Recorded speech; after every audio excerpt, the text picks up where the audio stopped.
Hello everyone. आज हम करेंगे क्लास 9 का चैप्टर 6 लाइन्स एंड एंगल। तो देखो, सबसे पहले हमारी लाइन क्या होती है। तो जिसमें दोनों तरफ एरो होते हैं उसको हम इस साइड से भी एक्सटेंड कर सकते हैं आगे, और राइट साइड से भी। तो इसको हम क्या बोलेंगे? लाइन। इसको रिप्रेजेंट कैसे करते हैं? ए बी और ऐसे एरो। ठीक है। Line segment. लाइन सेगमेंट में क्या होते हैं? दो एंड पॉइंट्स होते हैं, मतलब इनको हम और राइट और लेफ्ट साइड से एक्सटेंड नहीं कर सकते। रिप्रेजेंट कैसे करेंगे? ए बी और ये लाइन। ठीक है। फिर आता है रे। रे क्या होती है हमारी?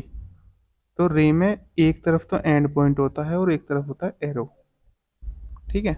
इसको बोलते हैं हम रे। रिप्रेजेंट कैसे करेंगे? ओ ए, और इस तरीके से रिप्रेजेंट करते हैं। ठीक है। अब बात आती है एंगल की। एंगल कैसे बनता है? तो एंगल बनता है दो रे से जिनका एक कॉमन एंड पॉइंट होता है। जैसे एक तो ये हो गया, ठीक है, एक ये हो गई रे। तो इसका देखो एक कॉमन एंड पॉइंट हो गया, तो ये क्या बन रहा है? एक एंगल बन रहा है। ठीक है। एंगल को रिप्रेजेंट कैसे करते हैं? एंगल का साइन ये होता है, एंगल ए ओ बी। ठीक है। अब जैसे ये तो हमारा एंगल है ए ओ बी, तो एंगल की आर्म किसको बोलेंगे? जैसे ओ ए और ओ बी क्या है? ये आर्म है एंगल की। ठीक है, लिख देता हूँ O A and O B are arms. ठीक है। अब बात आती है कि कोलिनियर पॉइंट्स क्या होते हैं। तो जब, जैसे सपोज करो ये हमारी एक लाइन है, ठीक है, और इसमें ये पॉइंट है ए बी और सी। तो अब हम इन ए बी सी को क्या बोल सकते हैं कि ये कोलिनियर पॉइंट है। क्यों? क्योंकि ये एक ही लाइन में आ रहे हैं। ठीक है, तो इनको बोलेंगे कोलिनियर पॉइंट। अगर एक लाइन में नहीं आ रहे तो नॉन कोलिनियर पॉइंट्स। ठीक है। अब आते हैं types of angles. Types of angles. सबसे पहले एक्यूट एंगल। एक्यूट एंगल जो होते हैं वो 0 से लेकर 90 के बीच में होते हैं, उनको बोलते हैं एक्यूट एंगल। जैसे 30 हो गया, 60 हो गया, ये होते हैं एक्यूट एंगल। 90 डिग्री के एंगल को बोलते हैं राइट एंगल। ठीक है। 90 से बड़े और 180 से छोटे होते हैं ओब्ट्यूज एंगल। जैसे 110, 120, ये सब क्या होते हैं? ओब्ट्यूज एंगल। ठीक है। 180 डिग्री का होता है स्ट्रेट एंगल। ठीक है। 180 से बड़े और 360 से छोटे होते हैं रिफ्लेक्स एंगल। जैसे 270 हो गया, ठीक है, 250 हो गया, 230 हो गया, ये सब होते हैं हमारे रिफ्लेक्स एंगल। ठीक है। एक हमारा होता है कंप्लीट एंगल। कंप्लीट एंगल वो होता है 60, वो 360 डिग्री का। जैसे ये वापसी ही ऐसे आ गया ये। ठीक है। एक्स, तो अगर एक्स कितना हो? 360, ये होता है कंप्लीट एंगल, इसको बोलते हैं कंप्लीट एंगल। ठीक। अब एडजेसेंट एंगल कौन से होते हैं? बिल्कुल साइड वाले एंगल्स को बोलते हैं एडजेसेंट एंगल। जैसे ये वाला एंगल इसके एडजेसेंट है, तो ये हो गए adjacent angle. Vertically opposite angles क्या होते हैं? जैसे कि जब हमारी कोई दो लाइन एक दूसरे को कट कर रही है, जैसे ए बी कट कर रही है सी डी को, तो ये वाला इसके वर्टिकल अपोजिट है, ऐसे ही ये वाला इसके वर्टिकली अपोजिट है। इनको बोलते हैं वर्टिकल अपोजिट एंगल्स। अब आती है बात इंटरसेक्टिंग लाइंस और नॉन इंटरसेक्टिंग लाइंस की। जो लाइंस एक दूसरे को इंटरसेक्ट कर रही हैं उनको बोलते हैं इंटरसेक्टिंग लाइंस। जो इंटरसेक्ट नहीं करती उनको बोलते हैं नॉन इंटरसेक्टिंग लाइंस या पैरेलल लाइंस। देखो ये दोनों क्या है? एक दूसरे के पैरेलल है। ठीक है। अब आता है एक्सियम। अब एक चीज और, एक एंगल और बताता हूँ।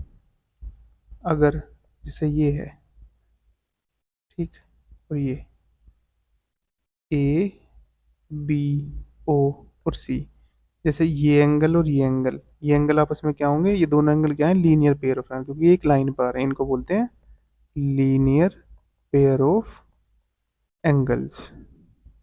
ये एक लाइन पर आने वाले एंगल्स हैं, ये बोलते हैं लीनियर पेयर ऑफ एंगल्स। ठीक है। एक्सियम 6.1। तो इसमें क्या करें? If a ray stand on a line then the sum of two adjacent angles so formed is 180।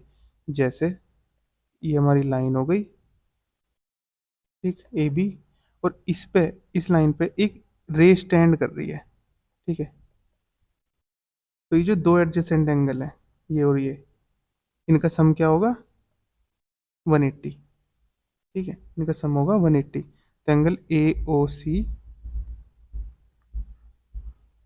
Plus angle B O C is equal to 180। ठीक है, recall that when the sum of two adjacent angle is 180 then they are called linear pairs of angle. अगर दोनों adjacent angle का सम 180 हो जाए तो हम उनको कहेंगे कि वो लीनियर पेयर्स ऑफ एंगल है। ठीक है,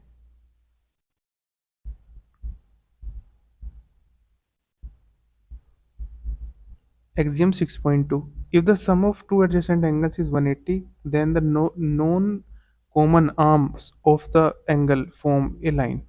मतलब ये कह रहे हैं कि अगर हमारे दो एडजेसेंट एंगल का सम 180 है, अगर इसको x मान लो इसको y मान लो, तो अगर x प्लस वाई 180 है तो हम ये कह सकते हैं कि जो नॉन कॉमन आर्म है ना एंगल के, नॉन कॉमन आर्म कौन कौन से, एक तो ये वाला हो गया और एक ये वाला हो गया, ये हो गया नॉन कॉमन आर्म्स।